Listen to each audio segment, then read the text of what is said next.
the Tyler Oliveira situation, or Oliviera situation, however you say his name. If you don't know who he is, Tyler Oliviera is a YouTuber who goes around basically exposing, or you could say exposing, or making videos on controversial cultures or groups that are finding a way to beat the system. He's done Haitians, he's done Somalians, he's done Jewish people, but most recently his video where he exposed a Jewish situation got him taken off of Patreon. Who's ever been taken off of Patreon? This is my first time hearing that Patreon has taken somebody's channel down. And I was shocked when I first seen this, so I was like, let's make a video on this. Let's see Tyler Oliviera's situation. Less than 24 hours. That's how long it took for Patreon to delete my account after I uploaded a video titled, "I Exposed New Jersey's Jewish Invasion." No warning, no first strike, no option to take anything down. Patreon account gone, deleted. Before he says before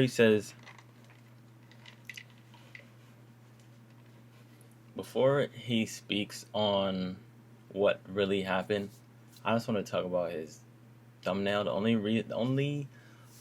thing that I can see in the Patreon's favor is that thumbnail. That thumbnail is kind of crazy. Like, you don't gotta put him walking down the street with a gun. That kind of incites a narrative where you can like be portraying them as violent. I mean, his videos are usually kind of in the middle, where he doesn't try and lean to one or the other side. He just really goes in there and asks his questions that gets them to real answers. But that thumbnail is, I think that thumbnail is a little pushing it. That's the only thing that I can see for Patreon so far. That's all I say. Overnight. Over the last few years, I've made videos about every group of people you can imagine. Somalis in Minneapolis, Haitians in Springfield, Ohio, corrupt Christian megachurches, Pakistani Muslim gangs in England, incest families in Appalachia, Indians throwing cow poop at each other, drug addicts, pimps, prostitutes, and not a single platform blinked. But the moment I made a video about a Hasidic Jewish community in upstate New York that uses welfare to support families of up to 8 to 10 kids, sponsors pulled out. Old sponsors even called me demanding that I cut out their sponsorship from videos that are 2 years old. And the ADL even has the audacity to publish an article saying that my video harkens back to age-old anti-Semitic stereotypes for asking Hasidic Jews what they do for a living and if they're on welfare. How do they afford 8 to 10 kids? Here's what I've learned. When they can't call you a liar, they attack your name. When attacking your name doesn't work, they pressure your sponsors. When you don't need the sponsors because you have the direct support of your viewers from websites like Patreon, mysteriously, your Patreon gets deleted. They don't want me to have a platform, so fuck them. I built my own. TylerRaw.com. No censorship, no middlemen, just the truth brought to you. At the end of the day, my job is to ask uncomfortable questions and to start uncomfortable but important conversations that doesn't always make everybody happy. And it seems like I'm one of the few people on YouTube using my platform to do just that. If you want to support our mission to fight for the truth, no matter how many people it pisses off, then go to TylerRaw.com and get access to videos we can't upload on YouTube, exclusive bonus content, and early access to all of our videos. And seriously, thank you to everyone that did support us on Patreon. Believe it or not, there are many people that work on these videos full-time, from the editing to the research to the filming to the thumbnails, and your support makes the difference, especially when a sponsor pulls out because the video's topic is too controversial. And rest assured, we're gonna go harder than ever in 2026. They can pull sponsors, they can delete accounts, but the show doesn't stop until I'm 6 feet under. And full disclaimer, I am not suicidal and I am in great health. Thanks for listening. Full disclaimer, I am not suicidal and I'm in great health. Let's just look at all the videos that he's done So looking at his page, we got the I exposed New Jersey Jewish invasion. Inside Canada's Indian invasion. Inside the New York town invaded by welfare addicted Jews. I exposed scammers in Tokyo. I exposed the most evil cult in America. Inside Minneapolis Somali invasion. I investigated the murder capital of America. I hunted pickpockets in Venice. Inside Poops, India's poop throwing festival. Fighting scammers in Paris. I exposed scammers in Barcelona. I investigated the poorest town in America. England is on the brink of civil war. Okay, look, the only thing I'll give to Patreon and his sponsors is that he did make 2 videos on Jewish people. I don't think that necessarily there's anything wrong with that, but at this time and point in history and in America, for some reason, being Jewish or talking on Jewish stuff is very controversial and has to be tiptoed around.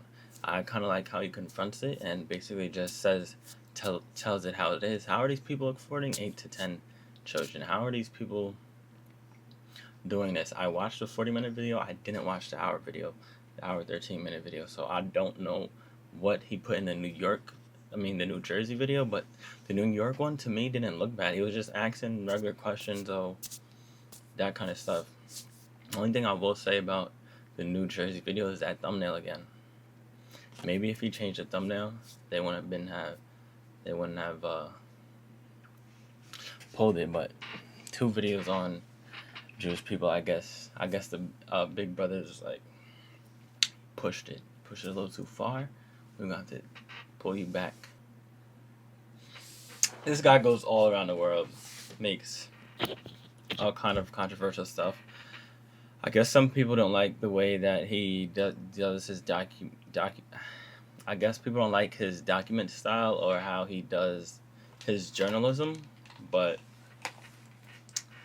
who else is gonna do it? There's no way to talk to these people in a non-controversial sense. You can't be critical of them and question them, and also just say, hey, these guys are fine. Like, you have to come from an unbiased standpoint, ask the hard questions, and also filter what's truth and what's not true. So I don't know. It seems like people. There's this kind of weird layer over like Jewish people or something, where you really can't say anything too crazy, and then, or if you just even speak on them, everybody kind of looks at you like this. And I wish that would go away, bro. I wish we could talk about everybody to whatever degree. The same way we might make fun of a black person, same way we might make fun of an Asian person, or same way we might make fun of a white person. I don't know. I don't really like what's going on with the Jewish sheltering. It feels like you can't speak bad on Jewish people right now. And not that I want to, but I'm just saying everybody gets to be the butt of the joke, or everybody gets to be the joke once in a while.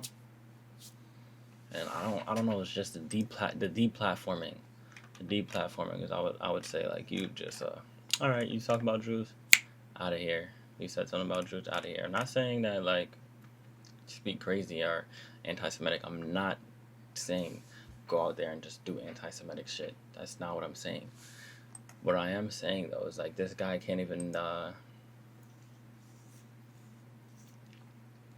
he was getting sponsored for this controversial stuff that he did, right? But the moment he does a controversial thing about a Jewish person, he loses it. I don't know. It feels like they're trying to silence people. It feels like there's something up with that. You know, that's how Oliviera situation is very controversial, and a lot of people have different takes on what he can say, what he should say, what he shouldn't say, and if he's right or if he's wrong. What I am for and what I am not for is I'm not for the censorship, and I am for the free speech. If he's gonna speak, let him speak. If he's been doing controversial stuff his whole entire time, and now he does controversial stuff about Jewish people, it shouldn't affect his sponsorship. It shouldn't affect his platform. He's controversial about every culture. He's controversial about Haitians, controversial about Christians, controversial about cults, controversial about Somalis. So he does 2 videos on Jewish people. It shouldn't be anything too different. Like, I don't know. I thought that was a little weird. I thought that maybe there's just a little bit too much here. That maybe they did try to silence this guy. What is the reason that he got so much flack for this specific group or doing a specific culture? A little weird.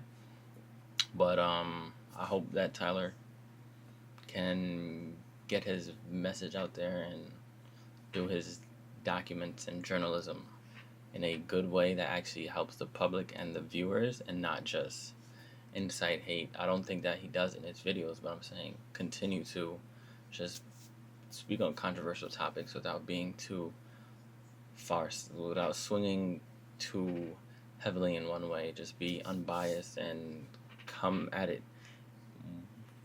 in a way where people can just take away what's actually going on in a situation, an unbiased standpoint. Like,